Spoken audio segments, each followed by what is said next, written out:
parents et amis avec Gilles Parent.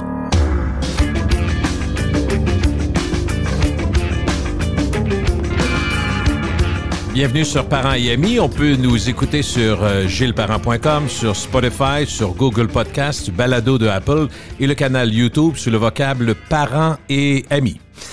Vous le connaissez bien, c'est un de vos préférés, je vous comprends. Il est professeur au département de communication à l'Université d'Ottawa, auteur, conférencier, chercheur associé à l'Observatoire des médias en relations publiques et au CIFRIO. C'est l'un de mes plus fidèles et des plus appréciés collaborateurs radio depuis maintenant plus de 20 ans. On retrouve le prof Luc Dupont. Bonjour Luc. Bonjour Gilles, comment ça va? Ça va très bien et toi? Ça va très bien. D'autant plus qu'on va se parler d'un sujet qui m'anime et qui m'excite. Hein. N'ayons pas peur des mots ici. Là. Je tente de rester tranquille, mais... Je dirais que c'est pas le seul. mais non, il y en a deux ou trois, effectivement. Mais celui-là, bon, pour des raisons, je dirais, historiques. Hein. En 90, j'ai commencé à m'intéresser à ce sujet-là fascinant de la pub. J'avais écrit un livre qui s'appelle « 1001 trucs publicitaires », qui est toujours disponible, soit dit en passant. Et ça doit se vendre encore, tes livres, les nombreux livres? Ouais. Oui, ça se vend encore très, très bien. Dans le temps des fêtes, entre autres, c'était étonnant. J'étais moi-même surpris parce que ça fait quand même, 32 ans? Est-ce que je me trompe? Mm-hmm. Alors, c'est pas d'hier. En même temps, l'édition qui est disponible maintenant est une édition ajustée qui tient compte de la nouvelle réalité d'Internet. Mais la pub, c'est quelque chose qui m'a toujours excité. Aussi loin que je puisse aller, là, j'ai souvenir à 5-6 ans, collectionner les macarons, collectionner les logos qu'on retrouvait sur les paquets d'allumettes. Là, tu vois comment c'est cinglé. Les décalques. Collectionner les décalques. Oui, sûr. et tout ça. Donc, c'est quelque chose qui ne s'explique pas. Hein. Non, ça se vit. Je le sais pas. Je sais pas. Mais ça se vit. Mais ta Oui. passion, tous ceux qui ont eu ton cours à Ottawa, j'en connais quelques-uns, puis tu sais que les enfants de mes amis t'ont eu, puis on dit c'est une passion qui est naturelle chez M. Dupont. Quand il est en avant, les gens embarquent parce que lui, il n'a pas l'air d'un gars qui fait semblant, là. Vraiment pas. Hier, c'est drôle, j'étais. Remax fête au Québec son 40e anniversaire et je participais hier à la célébration. Bon, c'est une émission préenregistrée qui va être diffusée par la suite. Et il y a quelqu'un qui, en me voyant, me dit vous mangez de la publicité. Alors, je me suis posé la question comment on peut manger de la publicité. Mais oui, effectivement, gentiment, j'ai dit oui, je pense que c'est possible. Effectivement. Luc, nos fameuses chroniques Super Bowl ont toujours été parmi les plus aimées chez le grand public. On va aujourd'hui, encore une fois, tenter de ne pas les décevoir, mais je pense que ce serait nécessaire, compte tenu de la période où nous sommes, donc février, de dire 2-3 mots des fameux Jeux olympiques de Pékin. Il y a tellement à dire. Je vais te laisser aller avec ça, mais ça a l'air que ça marche, mais ça nous semble d'une complexité ahurissante. Ouais, techniquement, les jeux ont lieu, ça, assurément. Maintenant, sur le plan publicitaire, tu as vu probablement les codes d'écoute de l'ouverture officielle, moins 42-43% de code d'écoute. Alors déjà, ce qu'on peut confirmer actuellement, c'est qu'il y a des gens qui vont devoir donner des espaces gratuits aux annonceurs parce que si tu m'avais promis 100% d'un auditoire et que tu m'en livres à peu près 60%, tu me dois des cases horaires, assurément. Tu me dois des 30 secondes également. NBC, je le précise aux États-Unis, qui retransmet à la fois les Jeux olympiques et le Super Bowl.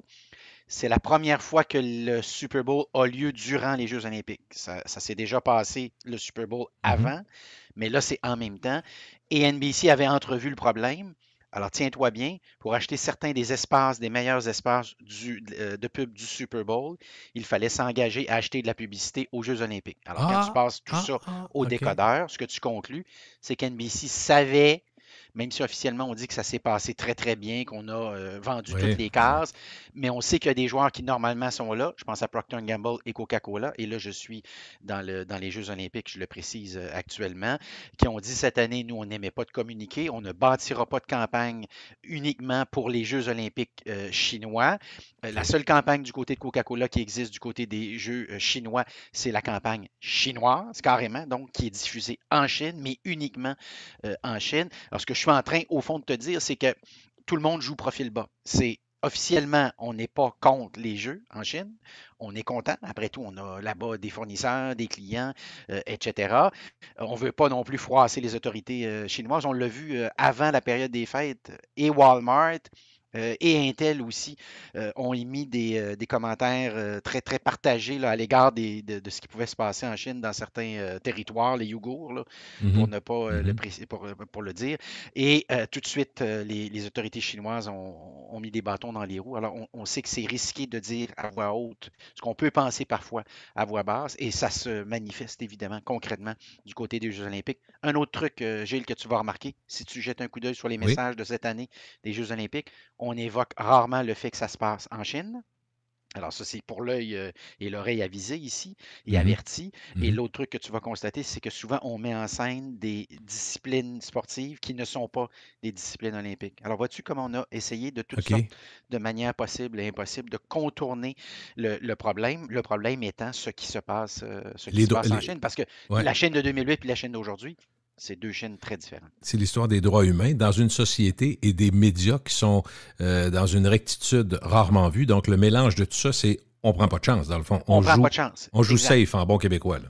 Oui, et quand on joue safe, ben, dans la vraie vie, souvent, on est un peu plus, ben, un peu moins excitant. Et puis, je pense que là, c'est ce qui se passe. Alors, on s'est dit, on sait qu'en Amérique du Nord, les jeux sont très impopulaires. Il y a un pourcentage significatif de gens qui pensent qu'on ne devrait pas être là actuellement. Mhm. Alors, dans ce contexte-là, l'autre chose qu'on peut prédire, c'est qu'il y aura probablement moins d'athlètes qui, après les Jeux, vont signer des ententes de commandite. Ça OK. serait mon autre prédiction que je te ferais. On ne va pas évoquer ça longtemps. On va passer assez rapidement à autre chose. OK. Est-ce que, dernier point, parce que ça me semble être une constatation qui est d'intérêt, quand on regarde les coûts, quand on regarde l'impact environnemental, le prof Dupont, on se rend compte que probablement, même si on disait que dans le temps, ça ne se ferait pas, ça va se faire de plus en plus, on va retourner à des endroits où les jeux ont déjà eu lieu pour justifier le fait qu'on n'est pas obligé d'arnacher des rivières, briser des forêts entières pour faire des installations. On a parlé d'Albertville qui pourrait revenir, on a parlé de Vancouver qui pourrait revenir et plusieurs autres villes. Donc, probablement que le comité olympique, conscient de l'intérêt du grand public pour la cause environnementale qui nous touche toutes sur la planète.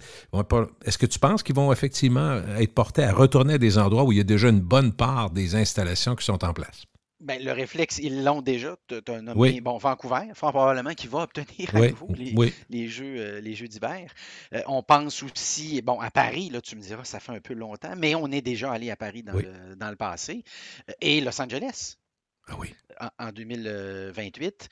Et Los Angeles, c'est les premiers Jeux dans lesquels tu auras probablement des compétitions de e-sport. En d'autres mots, des jeux vidéo. Et le comité international, en fait, le comité de Los Angeles oui, actuellement olympique pousse très très fort pour s'assurer que ça devienne réalité. On veut faire des Jeux de Paris en 2024, les oui, premiers Jeux de l'intelligence artificielle, les premiers Jeux de la réalité augmentée. Alors, qu'est-ce que ça... Un exemple très concret. oui. Tu es dans le stade, tu observes une course, un sprint, tu regardes avec ton téléphone intelligent un athlète X quelconque, et tu as soudainement son nom, son pedigree, son âge. Tu vois un petit peu l'idée Oui, avec ton oui, téléphone. Alors, oui. c'est des choses qui peuvent sembler très flyées, mais je suis convaincu qu'en 2024, on est rendu là-dedans. Certain, On certain, va être là. certain. On va être là. Alors, ce seront les premiers jeux très, très techno. Remarque, ils le sont de plus en plus, mais où là, on veut en faire un argument de taille. Ça sera à certains égards le slogan. Et dans le cas de Los Angeles, ben, on a déjà fait des approches, non seulement du côté du CIO, mais aussi du côté des compagnies de jeux vidéo. Et là, moi, je pensais qu'elles allaient embarquer, Gilles, OK? mais elles sont réticentes. Pourquoi? Parce qu'elles organisent déjà localement, chacune de ces entreprises-là, des compétitions. Et la crainte qu'on a, c'est que si on autorise les Jeux olympiques à utiliser un logiciel, parce que là, les Jeux olympiques n'auront pas le choix, il va falloir utiliser un jeu qui existe, hein, une compagnie qui fabrique un jeu qui existe. On se dit, est-ce qu'on ne va pas porter ombrage à nos compétitions, à nous? En d'autres OK, mots, est-ce que OK. je protège mon univers ou est-ce que j'accepte de partager la visibilité avec les Jeux olympiques? Dernier point avant de passer au Super Bowl. On a souvent dit que ces grands événements-là sont faits pour la télé. Les reprises, des caméras aériennes, les rails et tout. Mais avec une foule qui est presque absente cette année, c'est plus vrai que jamais, prof Dupont. Oui, et de plus en plus aussi les sports que j'appellerais les in-sports ou les sports in, le skateboard Mhm, l'été, mhm. la planche à neige l'hiver. Je te parlais des games il y a deux instants. Alors, ce qu'on sait avec le 40 quelques pourcents que j'évoquais un peu plus tôt de gens qui sont pas là, qui n'étaient pas là à l'ouverture, quand on commence à gratter, ce qu'on constate, c'est que ce sont les jeunes. Alors là, l'idée, c'est qu'est-ce que je pourrais bien mettre à l'écran pour que les jeunes soient là? Est-ce que le lancer du disque va les ramener devant le téléviseur? La réponse courte, évidemment, on la connaît tous. Est-ce que le lancer du javelot va faire le même genre de travail? On le sait tous que ça ne marchera pas. Alors là, on est comme à la recherche de toutes sortes de trucs. On a évoqué le golf aussi, hein? Évidemment, on l'a vu récemment. Alors, on est là-dedans. Là. On se pose la question, comment je pourrais bien rajouter des sports qui seraient susceptibles d'attirer des perdus et des perdus un petit peu plus jeunes qu'un petit peu plus vieilles. Mais remarque, si on peut se consoler du côté du sport, c'est le défi de toutes les ligues de sport professionnels. Là.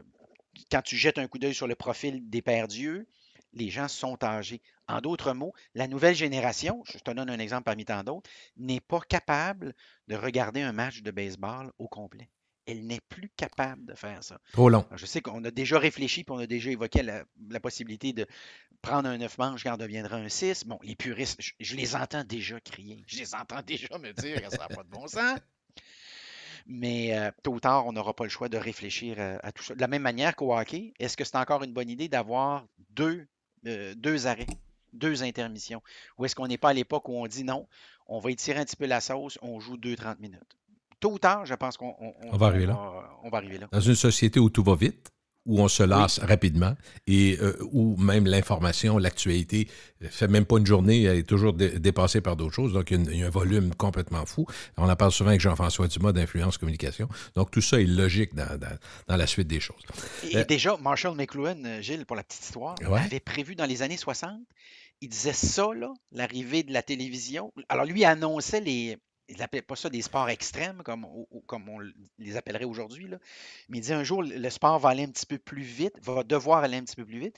Et il avait pointé le premier sport qui aurait de la difficulté, ce qui n'est pas si mal dans les années 60. Il avait dit que ça va être le baseball. Ben oui.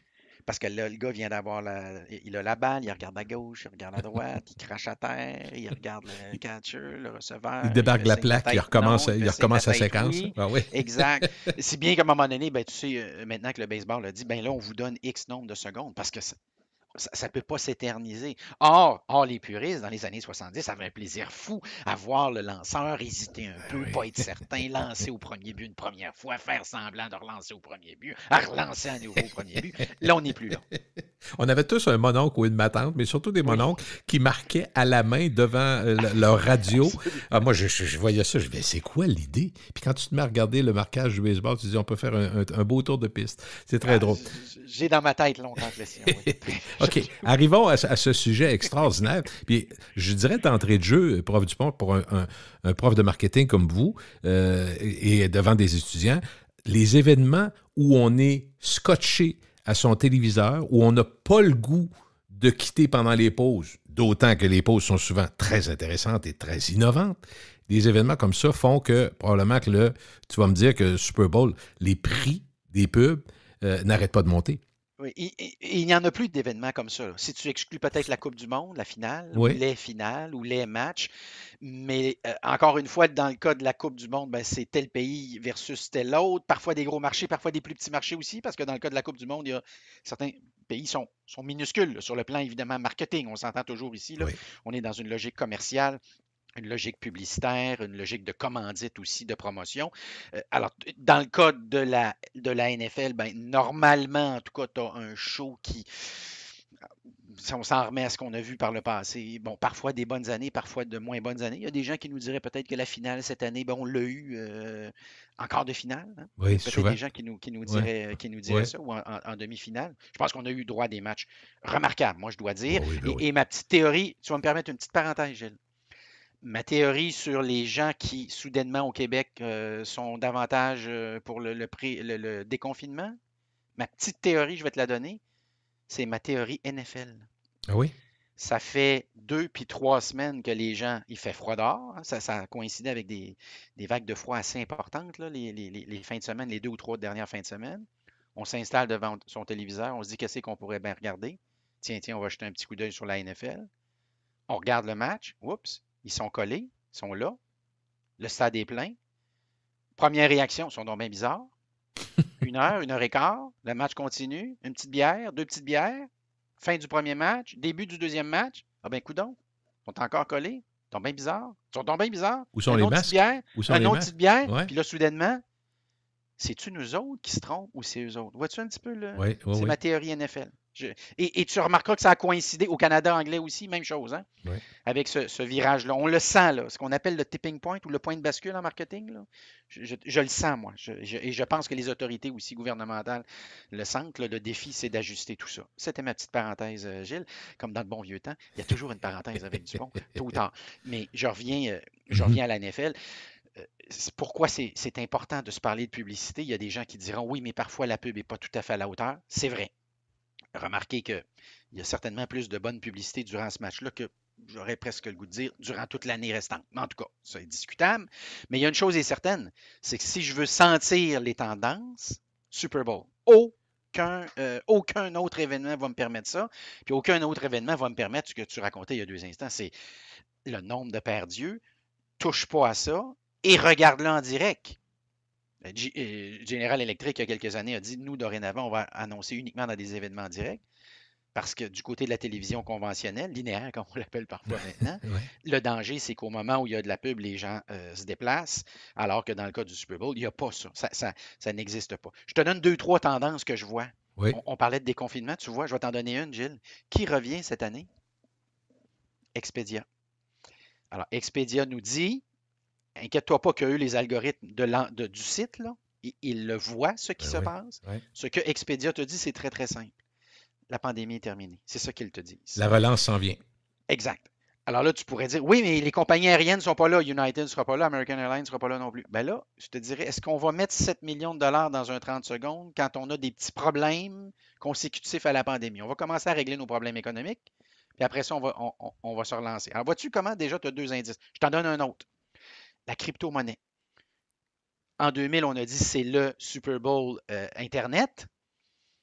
Toi, puis moi, puis tous les gens qui nous écoutent, là, si on avait mis des sous à ce moment-là dans certains titres Internet, Amazon entre autres, là, on aurait probablement un coup de soleil d'en face, là, présentement. Mais on ne l'a peut-être pas fait. Mais alors, cette année, c'est le Super Bowl crypto-monnaie. Alors, c'est crypto.com, c'est eToro, c'est le Super Bowl aussi Paris sportif, DraftKings, Caesars Sportbook. Tu as évidemment d'autres joueurs aussi, mais ce sont tous des joueurs qui sont dans l'industrie ou bien de la crypto-monnaie ou bien des paris sportifs. 2 univers qui ont connu une croissance extraordinaire depuis quoi? Une couple d'années assurément. C'est drôle parce que crypto-monnaie, je comprends Bitcoin, tout ce que tu veux. Moi, j'entends parler de ça de plus en plus aux nouvelles, mais j'ai aucune idée de ce que c'est, aucun intérêt pour ça, rien. Fait que là, je me dis, eux autres vont dépenser 7 millions à quelques reprises parce qu'il y a quelques concurrents. Qu'est-ce qu'ils veulent me dire? Parce que je pense que je ne suis pas pire que l'ensemble des citoyens nord-américains qui vont écouter le football. Qu'est-ce qu'ils vont nous dire?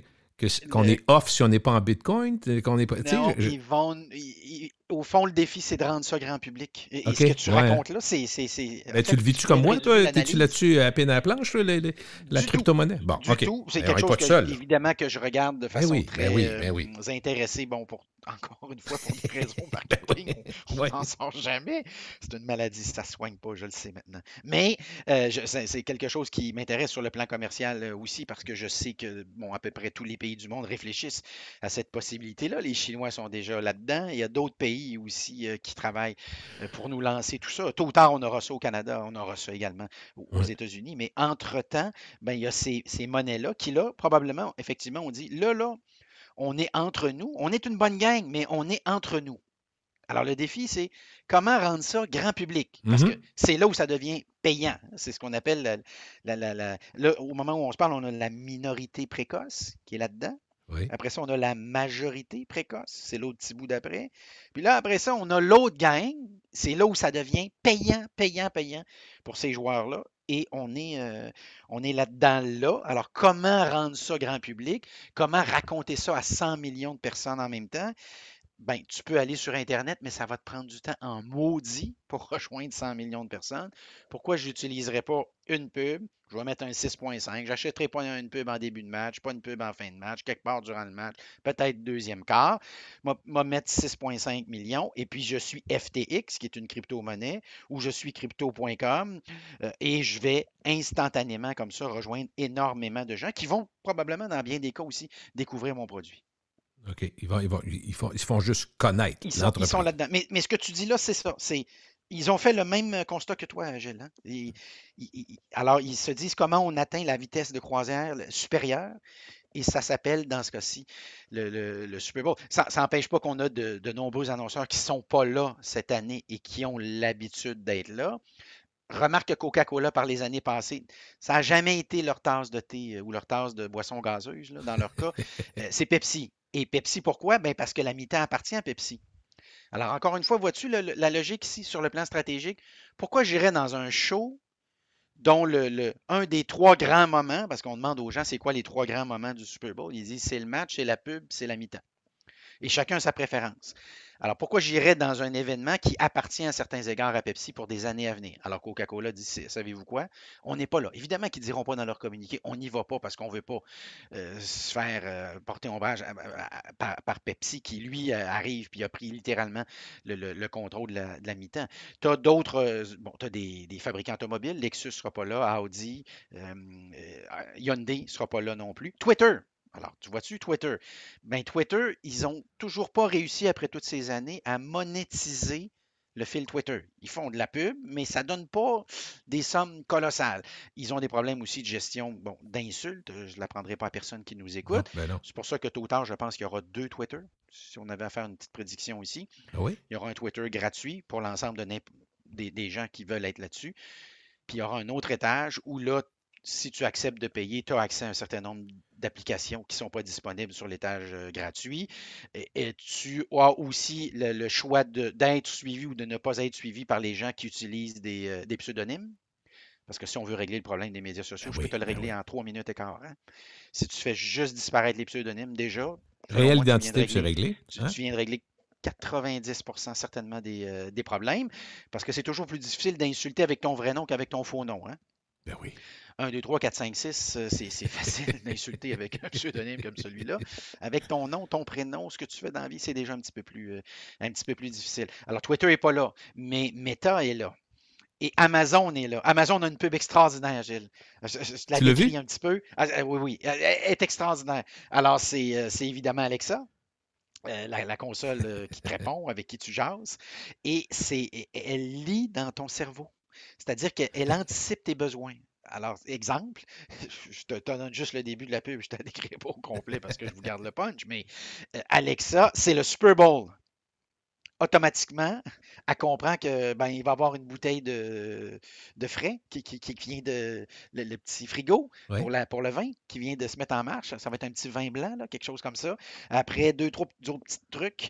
Et là, c'est la conjointe qui se met à dire, mais attends un petit peu, Alexa lit dans toi, est-ce qu'il peut lire dans moi aussi? Tu vois un peu l'idée? Donc, on s'en va Oui. dans cette direction-là, puis ça fait un message bien, bien amusant. Doritos, lui, a une pub dans laquelle les animaux se mettent à jaser. Très, très amusant aussi. C'est particulièrement réussi. En passant, toutes ces publicités-là sont sur mon blog. Si vous faites blog Luc Dupont, vous allez tomber là-dessus. Je les ai toutes listées. Toutes celles qui sont disponibles. Et dès qu'elles sont ajoutées là, Tu les sur mets? YouTube, Tu les je rajoutes? les rajoute instantanément aussi, Gilles. L'autre grande annonce cette année, là, mettons, incontournable, c'est le retour des chevaux de Budweiser. Et j'ai souvenir avec toi d'avoir dit, lors des années précédentes, chevaux disparus, erreur. Vous Oui. irez écouter les entrevues Oui, oui, oui, oui, précédentes. oui, oui. Vous allez vous enfarger là-dessus assez rapidement. Euh, alors, pour la petite histoire, Budweiser a été acheté par un conglomérat européen, belge pour être plus précis. Je ne suis pas convaincu qu'on avait la même sensibilité à l'égard de l'image de marque de Budweiser. On a traversé une époque un petit peu plus difficile. À un moment donné, on a pataugé dans la politique. Très mauvaise erreur. En fait, très mauvaise idée. C'est le match du Super Bowl. On est en train de prendre une petite guerre. Tanne-moi pas. Donne-moi. C'est un no politic zone. Là, Ouais, donne-moi ouais. là, 3h30, 4 heures. Là. Juste du fun. Juste du fun. Ça te dérange-tu? Écoute, si tu veux parler de politique, je te dirais, va Ouais. à l'autre porte d'à côté, va dans la chambre de bain, va dans le sous-sol, il y a n'importe où. Mais tanne-moi pas durant le match. Alors, Budweiser, cette année, ben, c'est le retour des chevaux. Et le teaser est extraordinaire. C'est juste les jambes des chevaux en train de courir. Et c'est ça, Gilles, une marque puissante. C'est que tu dis pas qui annonce, Puis tu le Mais sais. tu fais juste montrer des jambes de chevaux. Non, non, mais des pattes de chevaux, il faut le faire. Ouais. Et ça fait la job. C'est une pub extraordinaire. Ils vont nous annoncer la Bud Light Zero Carb. Ils vont revenir évidemment avec 2 ou 3 autres produits. Et dans la Bud Light, on va faire référence au métavers. Alors, on s'associe aussi à des trucs un petit peu plus contemporains, un petit peu plus modernes pour que ça donne des pubs le fun. De ce que j'entends, tu parlais de fun, puis on a besoin, on a passé 2 années de privation à certains égards. Ça veut dire que je présume que tu t'attends pas à ce qu'il y ait beaucoup d'annonceurs qui payent 7 millions pour parler de la pandémie. Là. Non, je pense pas que ça serait une bonne idée, effectivement, dans les circonstances. Je reviens toujours à mon On théorème. veut regarder en ma avant, dans le théorie fond. Expedia. Hein? Ouais. Ils le savent. Ils le voient, ce qui se passe, le booking de voyage. Ils le savaient déjà un petit peu plus tôt dans la période des Ils fêtes. savent que ça magazine. À ce moment-là, tu te commets. Tu te commets. Et c'est pour ça que tu auras beaucoup cette année. Alors, et là aussi, ça va être un peu partagé. Remarque, il y a quelque chose d'autre de nouveau qui va arriver cette année. Alors, bon, tous les trucs habituels, le Pringles va être là, oui. Doritos va être là, Lay's va être là, Taco Bell va être là. Donc, on va tout manger des patentes, on va avoir mal au cœur, puis c'est correct. Mais ce qui est drôle, c'est qu'on va avoir 2 ou 3 annonces de mise en forme. Où on va te dire à un moment donné, hey, faut que tu te calmes un peu, là. Ça n'a pas de sens. Ça n'a pas de sens ce que Slack. tu fais. Et c'est Planet Fitness. Alors, Planet Fitness, qui serait l'équivalent d'une entreprise ici, il y en a quelques-unes là, oui. au Québec, dont tu payes et puis tu t'entraînes là, et tout ça. Et Planet Fitness c'est très bien fait. Tu as le TurboTax qui est là comme à chaque année, qui te rappelle quelque part à la fin du match. S'il y a le Super Bowl, on n'est pas loin. Après ça, bon, tu as des entreprises. Kia qui va lancer sa voiture électrique, qui va nous l'annoncer avec une petite pub qui met en scène un chien électrique. Alors, quand tu vas voir, c'est comme le chien robot, là. Chien robot, mais c'est pas un vrai chien. Là, normalement, ça serait un vrai chien. Dans le cas de Budweiser, ça va être un chien avec le cheval. Mais là, c'est un petit robot. Mais pourquoi un robot? Ben, c'est parce que j'annonce la Nissan électrique. Alors, ça aussi, c'est l'autre tendance. C'est qu'il y a des annonceurs qui vont me dire, on va vous présenter nos voitures électriques. Et en parallèle, ben, tu as Toyota qui, lui, a un message particulièrement touchant qui met en scène un athlète paralympique. Alors, c'est quelqu'un qui était très performant sur le plan sportif et qui, un matin, a réalisé qu'il avait des problèmes de vision et on lui a diagnostiqué un problème de vision qui, lui, ne pouvait pas se soigner, qui allait simplement aller en périclitant. Alors, le défi qu'il s'est donné à ce moment-là, et c'est un message qui est vraiment touchant, Gilles. S'il y a un moment de larmes sur les yeux, là, lors du match, il est là, là. Et ce que tu vois, c'est son frère qui lui dit, sais-tu ce qu'on va faire? On va s'entraîner, toi et moi, ensemble. Je vais devenir tes yeux. Oh. Et le gars participe aux Jeux olympiques et il remporte des médailles. C'est une vraie histoire, là. Un peu comme ils avaient fait lors des Jeux olympiques d'été. Tu te souviendras peut-être de l'athlète paralympique, la nageuse, et qui, elle aussi, n'avait pas de jambes et qui réussissait à remporter comme ça des compétitions. Et à ce moment-là, dans ce message-là, c'est excessivement touchant aussi. C'était les parents qui voulaient adopter une petite fille. On les contacte et on leur dit, ben, on a quelqu'un. On a quelqu'un, mais il y aura peut-être un défi pour vous particulier. Et on entend la mère parler qui dit à haute voix, ça va être un immense plaisir de l'accueillir chez nous. Et cette fille-là est devenue une championne olympique. Alors, ça sera nos petits moments d'émotion parce qu'il y aura des moments de rigolade. Arnold Schwarzenegger va être là. Verizon revient avec son Cable Guy, le gars qui cogne. J'avais trouvé ça bon, je dois dire, avec l'humoriste bien connu canadien. Et alors, Verizon revient comme ça. Puis au-delà de ça, ben, tu as tous les autres annonceurs. Je te parlais d'Amazon. Meta va être là. Alors, Meta a certainement des choses à se faire pardonner depuis quelques semaines. Est-ce que tu as des blockbusters du cinéma qui vont être là? Il y en a eu dans les années précédentes. Oui, il y en a plusieurs. Alors, eux, historiquement, ont une autre stratégie, c'est qu'ils ne se dévoilent pas beaucoup avant. Autant tout ce que je te raconte là, ce que j'ai remarqué cette année, là, si je te la donnais, la stratégie, là, parce que ça aussi, c'est un échange qu'on a à chaque année, c'est pour ce prix-là, est-ce que je garde le message en réserve ou est-ce que je le montre? Ou est-ce que j'utilise un teaser? Alors, qu'est-ce que c'est la stratégie cette année? Il y a 2 puis 3 semaines, c'est le teaser pour préparer le message durant le Super Bowl. Et genre, hier, aujourd'hui, oups, on dépose le message complet. Fait qu'on est passé du teaser au message sur Internet, au message à la télé. Là, on est rendu, mine de rien, à 3 visionnements. Tu auras remarqué. Oui. Alors que dans le cas du teaser, ben, j'avais une demi, puis j'étais un peu sur ma faim, puis parfois je me disais, bon, OK, je vais être obligé d'attendre le match. Mais là, je ne bénéficiais pas pleinement de la part des médias sociaux parce que le support, le partage de ces messages-là est absolument remarquable sur ces plateformes-là. Là. Je pense à YouTube, là, c'est maintenant la plateforme de choix pour voir tout ça. Et tu sais que c'est maintenant la deuxième application la plus utilisée sur les téléviseurs intelligents, YouTube. Hein? En d'autres mots, ce que je suis en train de te dire, c'est que le compétiteur numéro un de TVA actuellement, c'est YouTube. Je pensais que c'était Netflix. Oui. Mais YouTube est plus Oui, large. Netflix, Dans c'est le le fond, premier. C'est la première application de je Netflix. comprends, mais Le deuxième, YouTube est c'est ça. très large. Dans le fond, Oui. il y a des podcasts, il y a du Oui. vidéo, il y a des extraits télé. Le réflexe que plusieurs personnes ont, ben, va sur YouTube, tape tel mot, tu vas le trouver. C'est souvent Oui. ça. Hein? Moi, en toute franchise, Gilles, je passe des soirées sur YouTube, sur mon téléviseur, parce que l'algorithme est tellement efficace qu'il me dit, je pense que toi, là, tu vas aimer quelque chose qui est genre, tu sais, la talle, là, Ouais. où on est 3000, mais il est dessus. Il est exactement dessus. Ah ouais? Alors, ça m'amène à autre chose qui m'amène à autre chose. Et ce qu'on découvre, c'est qu'il y a beaucoup de gens qui ont énormément de talent pour tout ce qu'on retrouve sur YouTube qui vaut rien, là, 90, 95%, on est d'accord? Qui vaut rien. Mais il y a un petit 5%, c'est sur des bijoux. Et des gens qui ont du talent qui ne sont pas à la télévision conventionnelle, il y en a un méchant paquet. Parce que je vois maintenant des vidéos sur YouTube montées aussi bien que ce qu'on ferait à la télévision. Et c'est des particuliers, là, et qui t'expliquent comment ils font ça. Puis tu te surprends à dire, mais c'est incroyable. Ça veut dire que ces technologies-là, maintenant, ils sont accessibles au commun des mortels. N'importe qui peut faire un produit là, extraordinairement, extraordinairement léché. On pourrait se parler du iPhone 13 avec une qualité de caméra qui fait que soudainement, Ouais. pourquoi j'achèterais autre chose? Pourquoi j'aurais ma caméra HD si je suis capable de tourner avec mon téléphone intelligent?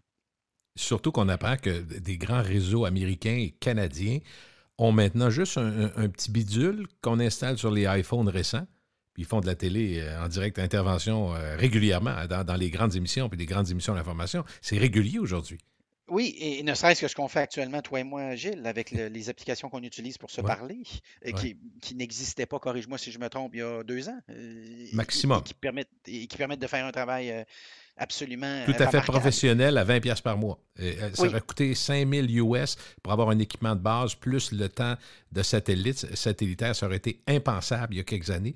Et aujourd'hui, c'est disponible, accessible. C'est assez phénoménal. C'est une révolution, mais ce n'est pas la seule révolution. Je voulais juste revenir sur YouTube. Moi, je pense qu'un des tournants, Prof Dupont, ça a été quand on a augmenté la qualité du son et de l'image de YouTube, quand on a oui, donné plus de bandes passantes. Écoute, ça a changé tout, là.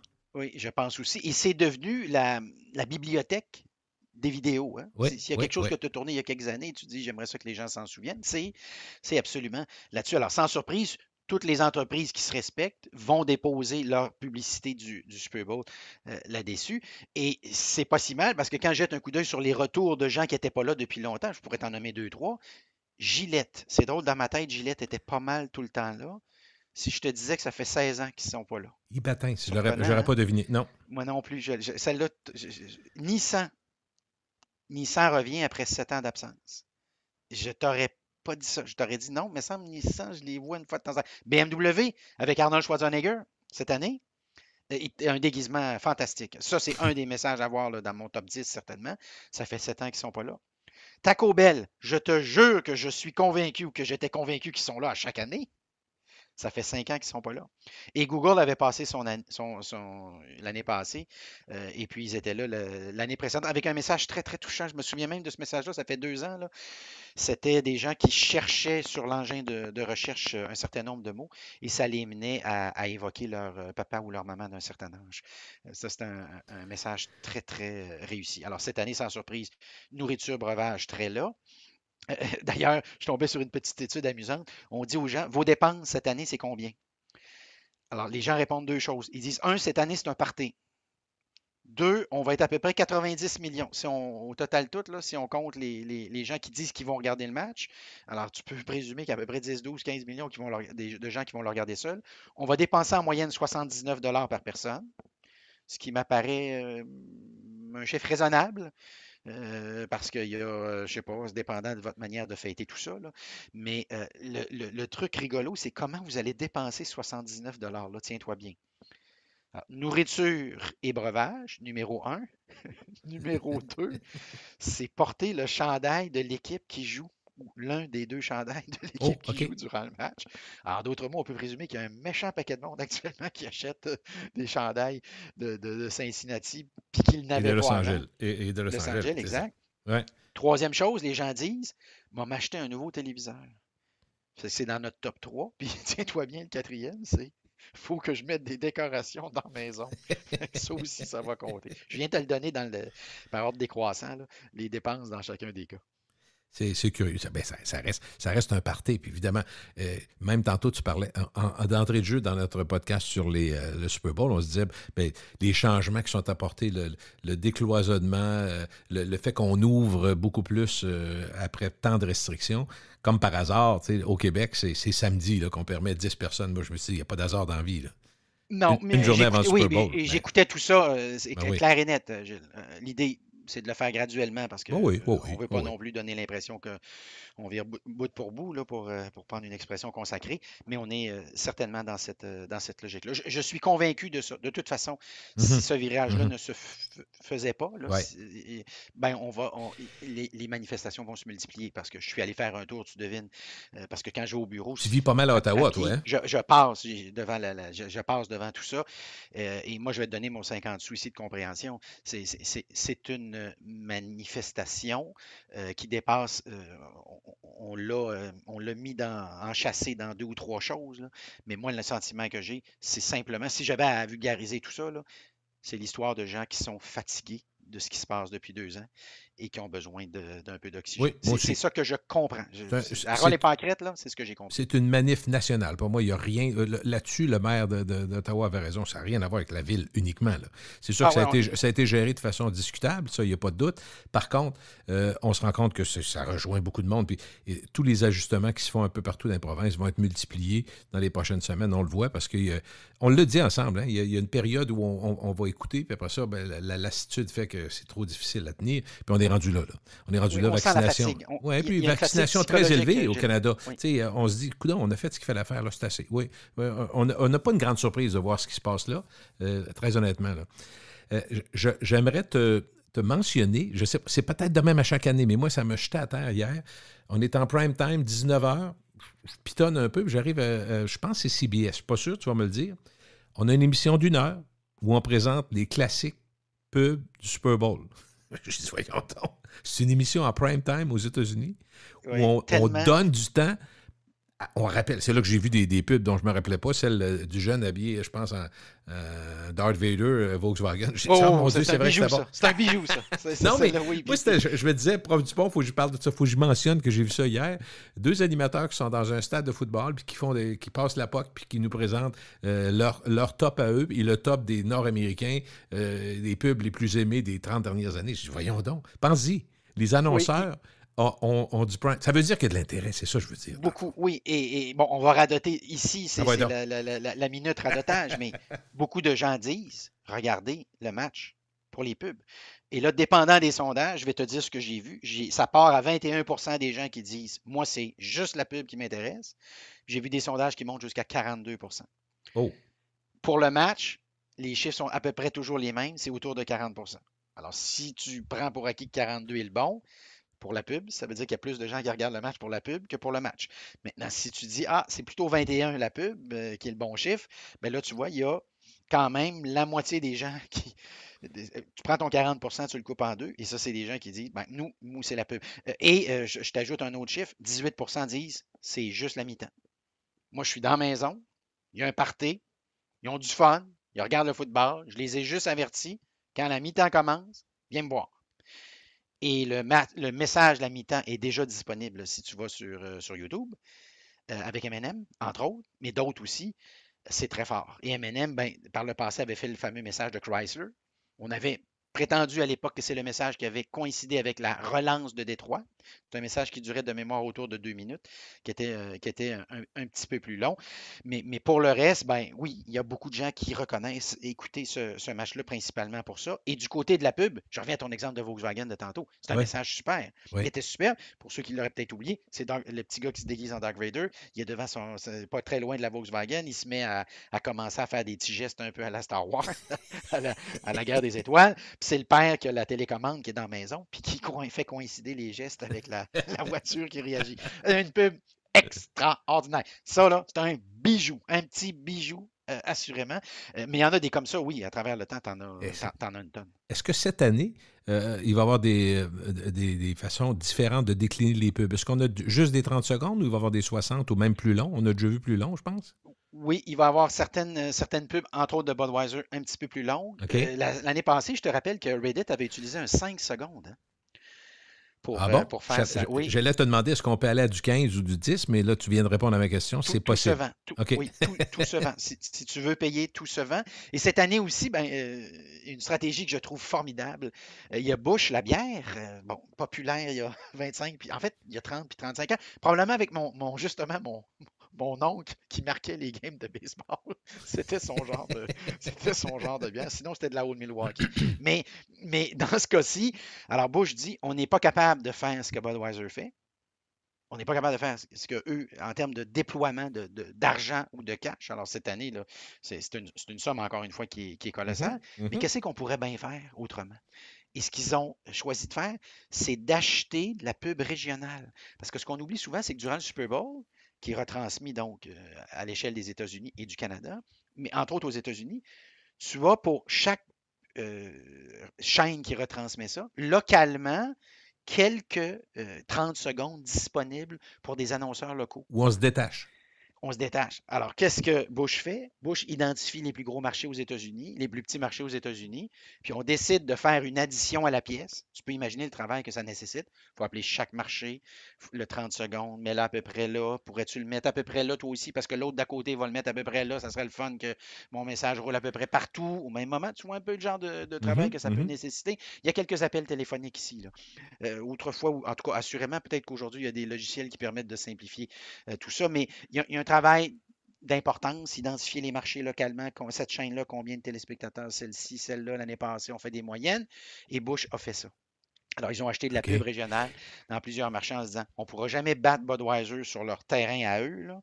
Ils sont dominants, mais ce qu'on peut faire, c'est les attaquer sur le plan régional. On n'achètera pas tout le marché des États-Unis, mais on va identifier les marchés qui nous apparaissent, nous, les plus importantes sur le plan de nos ventes de produits à nous, parce que Bush ne vend pas nécessairement plus de bière dans les plus grandes villes, on suit.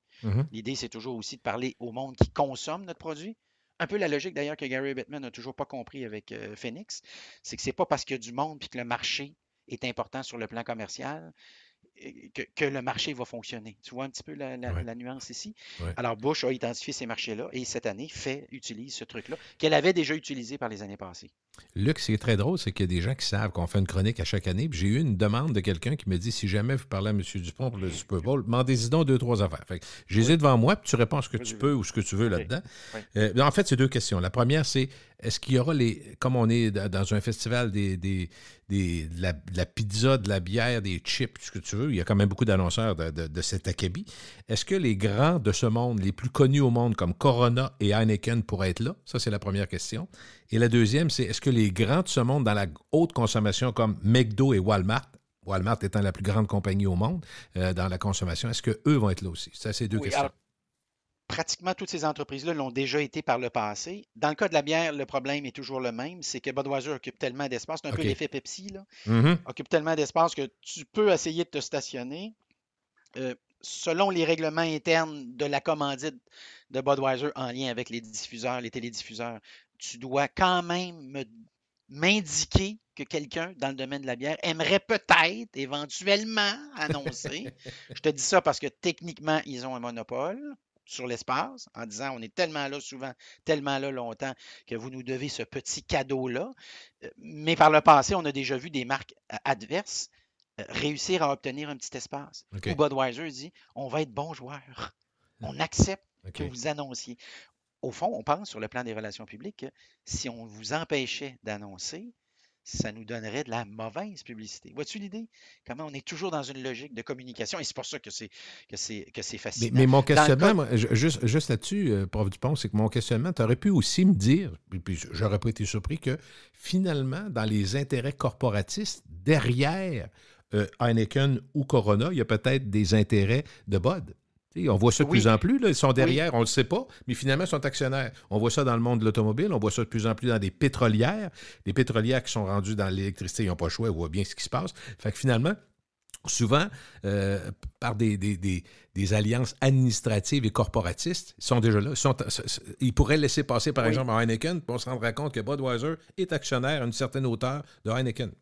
Oui, et dans le cas, et c'est pour ça que ta question n'est pas facile, Gilles, je vais Non, te dire pourquoi. mais Que c'est pas dans la le cas de mienne. Corona, je sais qu'ils ont des liens avec Budweiser sur le plan de la distribution, OK. même si techniquement c'est une compagnie qui est inscrite en bourse. Corona aux États-Unis est inscrite en bourse dûment, là, donc la compagnie OK. comme telle. OK. Mais le problème, c'est qu'il y a Corona au Mexique, il y a Corona en Amérique du Nord, et dans certains cas, il y a des chassés croisés. C'est pour ça que OK. c'est compliqué, mais je ne crois pas que Budweiser voudrait que Corona soit là. Je te le donne encore une fois sous toute réserve, on peut se tromper, mais parce que je pense que Budweiser est en déclin, ça je ne le pense pas, je le sais. Ils perdent 1 à 2 de part de marché par année. Bud Light est devenu d'ailleurs une marque d'importance qui va occuper elle aussi pas mal d'espace durant le Super Bowl. Et si tu cherches le joueur qui leur joue dans la tête, c'est Corona. OK. Et Corona, qui était une bière mexicaine, dont le marché était somme toute il y a plusieurs années assez réduit, et qui éventuellement est devenue la bière que l'on connaît. Encore une fois, ma petite théorie là-dessus, là, si tu cherches l'incontournable, le moment, c'est Rapide et Dangereux, Ah bon? Fast and Furious, Ah bon? dans laquelle à tous les films, jusqu'à tout récemment, tu avais une Corona qui était débouchée quelque part à la fin, généralement au moment où notre ami disait en levant sa bière, ce qui est le plus important dans la vie, c'est la famille, c'est les amis. Un discours en fait très, très conservateur à bien des Ah égards, ouais? mais qui marchait très, très bien. Et dans l'avant-dernier Fast and Furious, qui est-ce qui a Le remplacé 21? Corona? Qui est-ce qui a remplacé, oui. Officiellement, on est sur la fin, mais je suis OK. complètement convaincu que ce n'est pas le cas. Mais parce qu'ils ont signé pour X, là, puis on est rendu là. Mais l'avant-dernier, Budweiser était là. Et tu avais même une réplique aussi à un moment donné pour une bière belge. J'ai souvenir, là, je pourrais quasiment la donner, la réplique in extenso, Mais là, il mais faut que. Les profs du pont, il faut que tu ajoutes à ça la population hispanique qui est en croissance oui, démesurée. Là. Écoute, oui, ça devient une part de marché, plus qu'une part de marché, là, les oui. hispaniques aux États-Unis. Et le positionnement de Corona, c'est la bière de l'été. Et c'est génial. Ça peut sembler tellement niaiseux, là, mais il y a des positionnements de produits pour l'hiver, pour Mhm, l'été, pour le mhm, printemps, mhm. etc. Le carnaval d'hiver serait un exemple de ça. Positionnement basé sur la saison.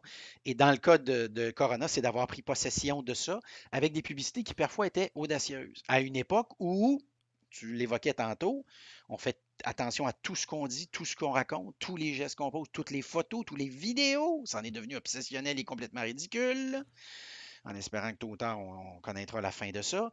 Mais entre-temps, Corona a accepté de jouer dans ces talles-là. Alors, je te donnerai l'exemple. Ils vont commanditer la UFC. Ce sera un exemple parmi tant d'autres. Alors, ils ont très, très bien comme ça identifié leur public. Si bien que oui, il y a l'immigration hispanophone, parce qu'il y a une autre bière aussi qui se consomme énormément aux États-Unis. Je serais surpris de savoir le nombre de personnes qui nous écoutent actuellement qui en ont déjà bu une. C'est la Modelo Oui. et qui est possédée aussi par la même gang que Corona. Et ils ont aussi trois ou quatre autres produits là, qui sont extrêmement populaires Dos actuellement. Equis, entre autres. Oui, Très, oui. très Alors là, forte. on est Très, déjà très dans autre forte. chose. Oui. Là, c'est une autre marque. En Oui. fait, une autre C'est entreprise. Là, c'est le juste même pour être. conglomérat, ou en tout cas, Mais oui, on, c'est mexicain, c'est clair. Là. mais c'est ça, c'est un autre. En fait, c'est souvent la compétition qu'on Oui. nous offre là, si on n'a pas la Corona. Mais c'est un marché qui est absolument fascinant. Parce qu'à la fin, on vend de la bière. Et je suis tombé à un moment donné sur des sites où on évalue le goût de la bière, Gilles. Ouais. La Corona est une des bières qui est évaluée comme étant la moins bonne. Et les puristes diraient que quand il faut mettre une petite lime dans une bière pour qu'elle soit bonne, c'est que peut-être qu'au début, elle n'est pas idéale. Vois-tu un peu le genre? J'avais entendu quelqu'un très drôle là-dessus. Il avait dit j'adore la Corona bien froide avec une lime, ça goûte à rien, c'est parfait. Oui. Mais tu vois, et ça nous rappelle qu'à la fin, le marketing, c'est très puissant. Et Corona a lancé récemment sa Corona avec à peu près pas d'hydrate de carbone. Puis on a lancé la Light aussi, qui est populaire. Je ne dirais pas qui est très populaire, mais qui est populaire. Et pour n'importe qui a voyagé le moindrement à travers l'Amérique du Nord et l'Amérique centrale, le goût de la Corona, et là, ce n'est pas une légende urbaine ici, je vous assure, là, la Corona ne goûte pas la même chose au Mexique et en Amérique du Nord. Elle est un petit peu plus forte au Mexique. C'est un goût qui est peut-être moins, pour nos cafés à nous, là, est peut-être moins idéal, mais le marketing a joué un rôle extrêmement important là-dessus. On a même lancé, tu te souviendras, la rumeur au début du coronavirus que les ventes de Corona avaient reculé. Je vous confirme que c'était là, dans ce cas-ci, c'était totalement une légende urbaine. C'est une des rares bières qui connaît encore une croissance actuellement, la Corona. Un petit mot additionnel là-dessus, parce que je l'ai vécu hier matin à mon IGA. Je suis arrivé là et j'ai dit la Corona, il y a une Corona zéro maintenant sans alcool. Le gars, il dit achetez-en parce qu'elle disparaît comme. C'est fou. C'est la folie furieuse. Je dis oui. Mais il dit de toute façon, c'est la folie furieuse de tous les produits zéro. Des sortes de bières, il dit c'est une explosion d'à peu près 1000% depuis un an. Le nombre de bières sans alcool, de gin sans alcool, de vodka sans alcool, de tout sans alcool. Donc, c'est pas juste la bonne conscience. Il y a beaucoup de gens qui veulent limiter le taux de sucre. Puis, je ne sais pas, tu es professeur de marketing, mais c'est vrai que les produits sans alcool, c'est absolument phénoménal, la croissance depuis 2 ans. On en voit partout. Ce qui fait qu'on arrive à l'épicerie et on se dit que ça nous prendrait 3 semaines de vacances pour trouver sa bière. Oui, et dans le cas de la. Oui, puis dans le cas de la Corona, la compagnie, c'est Constellation Brands, pour ceux que ça pourrait intéresser. Alors, qui est en compétition Budweiser, même si, je le répète, sur certains marchés, ils travaillent main dans la main parce que là, est-ce que tu veux un autre réseau de distribution ou est-ce que tu ne veux pas profiter de celui qui existe déjà? Donc, ça peut être un petit peu compliqué, mais officiellement, on va s'entendre sur une chose. Si M. Budweiser rencontre M. Corona, il ne l'aime pas. On se comprend? Oui. Il est tannant, il est plus moderne, il est plus jazzy, il est plus le fun, il est plus drôle, il est plus contemporain. L'autre est plus traditionnel, l'autre est un petit peu plus pépère. Puis tu parlais du goût de la bière, Gilles, la Budweiser. En tout cas, personnellement, j'arrive pas à croire que j'ai déjà bu ça. Je te le dis franchement, je trouve ça imbuvable. C'est épouvantable, moi aussi. Je me dis, voyons. C'est épouvantable comment c'est pas buvable. Mais encore là, on arrive à. Je sais qu'il y a plein de gens qui nous écoutent. Non, ma Budweiser, c'est ma bière. Ils vont dire comme la Coors Light, ça goûte rien, mais si c'est bien froid, c'est bon, ça rafraîchit. Oui. Je dirais que la Coors est meilleure, mais là-bas, et puisque tu parles de ça, il y a toute la question du seltzer, mais là, il ne faut pas qu'on aille là. Mais le seltzer, aussi, c'est très bien inscrit dans quelque chose qui est de la modernité, mais très rapidement a connu un plafond. Moi, je pense que déjà, on est rendu à quelque chose qui ressemble à ce qu'on pourra faire de ce côté-là.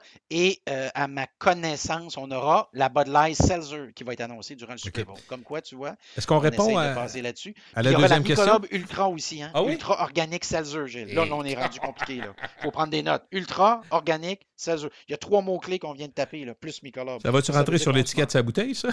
Oui, tout ça est sur l'étiquette, effectivement. Est-ce qu'on répond à l'autre question ou on y a répondu? Oui, vas-y. McDo, Walmart, est-ce qu'ils vont être là? Au Super Bowl? Walmart a déjà été là. C'est un message que à ma connaissance, ils ne sont pas là cette année, mais je te le donne sous toute réserve parce qu'il y en a qui nous gardent toujours des petites cachettes parce qu'on ne les sait pas tous, là, ceux qui sont là. Mais Walmart avait, souviens-toi, l'année passée, l'année précédente, des messages qui avaient dû coûter une fortune. On faisait la promotion du service à l'auto. Ce qu'on faisait, c'est qu'on avait des petits bouts de film, de tous les petits bouts de film dans lesquels tu avais des voitures. Alors, Back to the Future, Retour vers le futur, tu te souviens de ça? Les Flintstones, les pierres à feu, tu te souviens de ça aussi? Ils les avaient toutes signées. Et là, il y a quelqu'un qui a dit, mais ça a dû coûter une fortune pour être capable de monter un petit message et d'avoir les 5 secondes de chacune de ces voitures-là mythiques. Alors, Walmart a déjà été là. McDonald's a déjà été là aussi par le passé. À ma connaissance, encore une fois, cette année, je ne le sais pas. Dans le cas de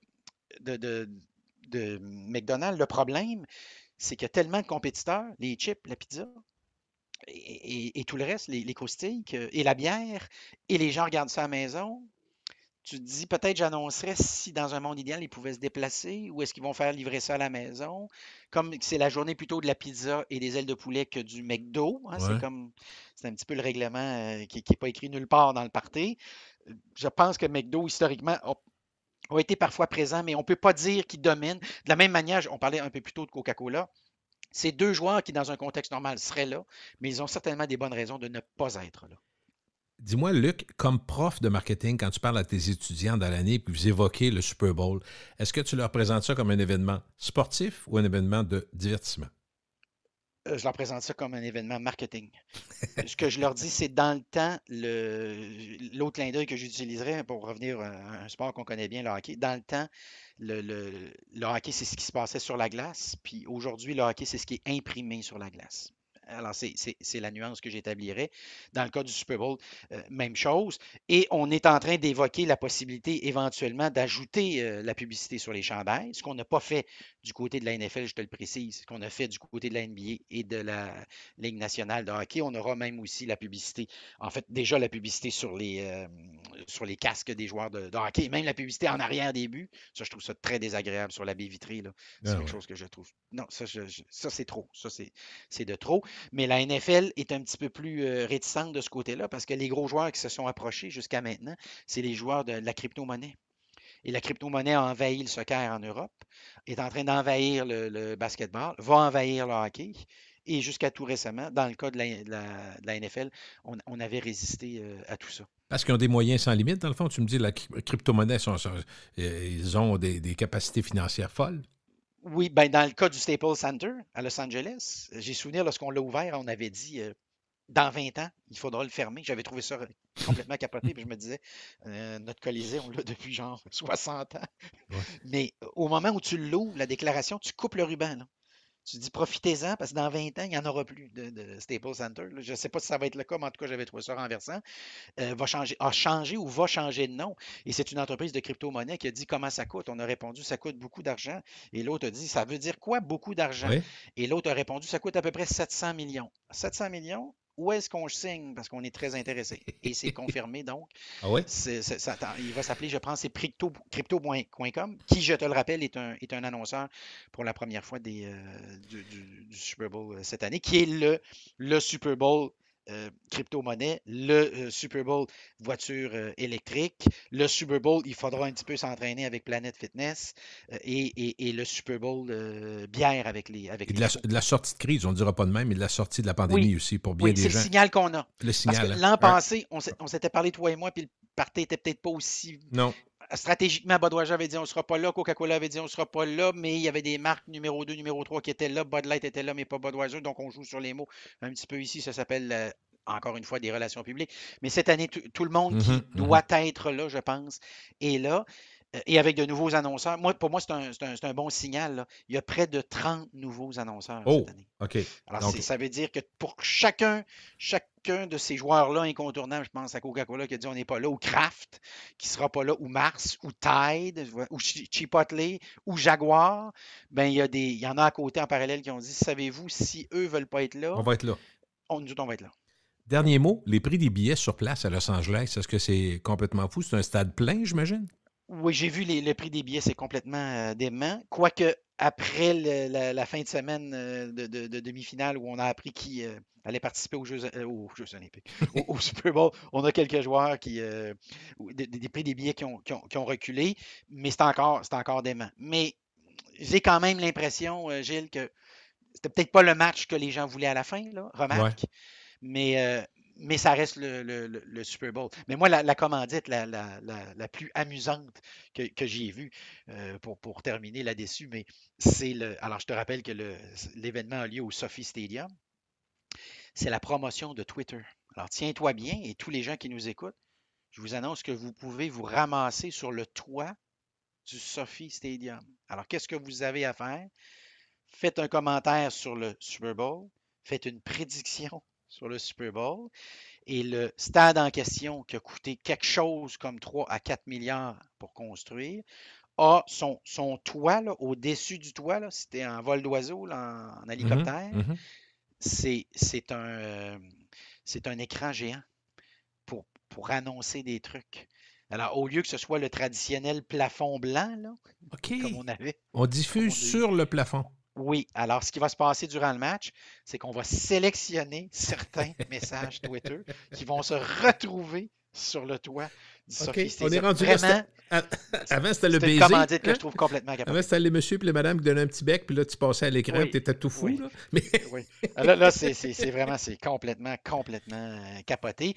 Alors, c'est dans ce cas-ci, ben, c'est Twitter qui essaye de faire le petit bout qu'il peut faire cette année avec les problèmes de monétarisation là, qu'on connaît. Pour terminer, qu'est-ce que tu penses qu'on va faire, le diffuseur? C'est NBC, ça que tu me dis, qui fait Oui, NBC, et JO. Est-ce que la journée, le fameux 5 heures avant le Super Bowl, parce que ça commence à 6h30 officiellement, à 18h30, est-ce qu'on va couper un peu dans la préparation du Super Bowl, puis qu'on va offrir des Jeux olympiques, ou on va dire, écoutez, si vous voulez les Jeux olympiques, allez donc au canal NBC 2 ou 3, 4, 5. Qu'est-ce que tu penses qu'ils vont faire? Comment ils vont gérer leur journée de dimanche, à ton avis? Je pense qu'ils se sont posé cette question-là, comme tu te la poses encore une fois. Oui. Et puis, il y a quelqu'un qui a levé la main et qui a dit peux-tu me préciser une chose? Un, sur le plan des codes d'écoute, et deux, sur le plan de veux-tu acheter ou pas ma publicité et combien es-tu prêt à payer? Et voilà.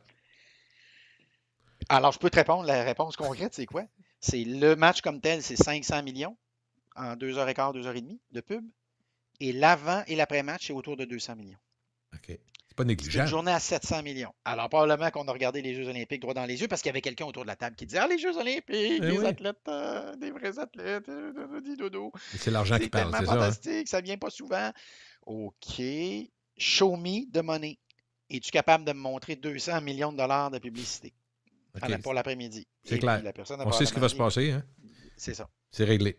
C'est ça la réponse. Mais ça ne faisait pas l'affaire de NBC. Et je te rappelle, comme on le disait en début d'entretien, que c'est la première fois que NBC dit si vous voulez acheter tel événement, il faudra acheter tel autre. On a eu un thème de fermeture avant de finir. Ça, c'est nous autres, hein? Le balado. C'est extraordinaire. Prends-tu pas, merci. C'est un plaisir. On va être obligé de parler des boissons sans alcool parce que ça va être un élément d'une prochaine chronique. Un élément. Certainement. On va faire une belle recherche là-dessus. Tu vas être étonné des chiffres, à mon avis. Ou je vais être étonné des chiffres que tu vas me donner. Merci, Prof Dupont. Toujours un plaisir, Gilles. C'est une tradition. Ça fait maintenant 20 ans. Et je me rappelle de notre premier entretien, Gilles. On parle de Et quoi? c'est 20 fois de bonheur. Non, je te parle de la première fois qu'on s'est parlé du Super Bowl. Non, je te l'ai déjà dit. Je me souviens de la première fois qu'on s'est parlé. C'était Disney. Oui. Et on s'était parlé, en fait. Non, t'as pas, je me suis trompé. Précédemment, on s'était parlé de la campagne électorale. OK, Tu m'avais dit, viens donc donc nous parler un petit peu du débat des chefs. Non, j'ai raconté cette histoire-là 1000 fois plutôt qu'une. Et lorsqu'on était hors son, tu m'as dit, je pense que tu aimes parler. Et j'ai dit, ça m'arrive parfois. Et tu m'as dit, est-ce que tu reviendrais? Et je t'ai dit oui. Et tu es revenu. La suite de l'histoire. Merci. Oh, c'est parti, le petit jingle! Salut! Bye bye!